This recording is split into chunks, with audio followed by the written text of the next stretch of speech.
comunità missionaria di Pordenone, dove si stanno svolgendo le ultime ore dell'estate missionaria dei giovani. Andiamo a sentire alcune delle loro voci.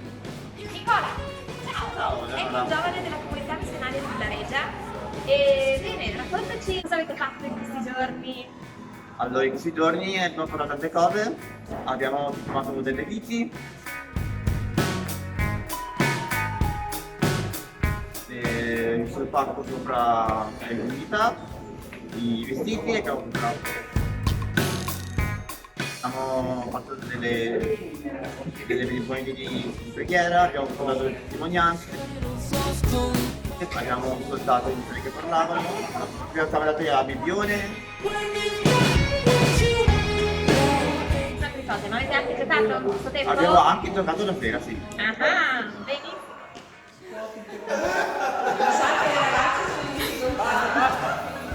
Ciao Miki.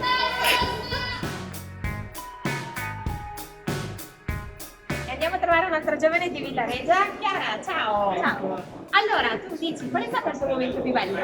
Allora, paradossalmente il momento più bello è stato il momento del lavoro. In tanti momenti di lavoro perché abbiamo sperimentato amicizia, condivisione e soprattutto relazione con gli altri. Infatti, ad esempio, io non sapevo distinguere un chiodo da una vite e ho avuto qualcuno che mi ha aiutato in questo e anch'io mi sono sentita utile per altri che magari non sarebbero riusciti a fare tutto il lavoro da soli. Bene, grazie Chiara.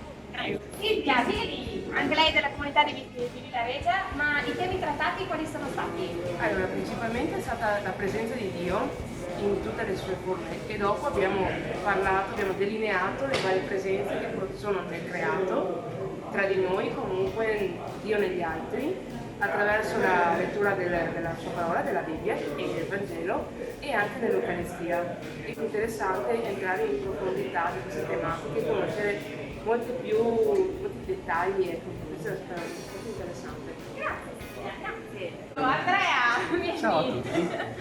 Dici allora, cosa ti è piaciuto di questa Mi è piaciuta festa? molto la parte di condivisione che c'è tra di noi, soprattutto che abbiamo raggiunto ieri, e quello che per noi era, diciamo, dove noi eravamo in diciamo. Quindi è stata una grandissima gioia condividere con le persone queste esperienze. Diciamo. Grazie Andrea. Bene, da Pordenone è tutto, vieni a voi.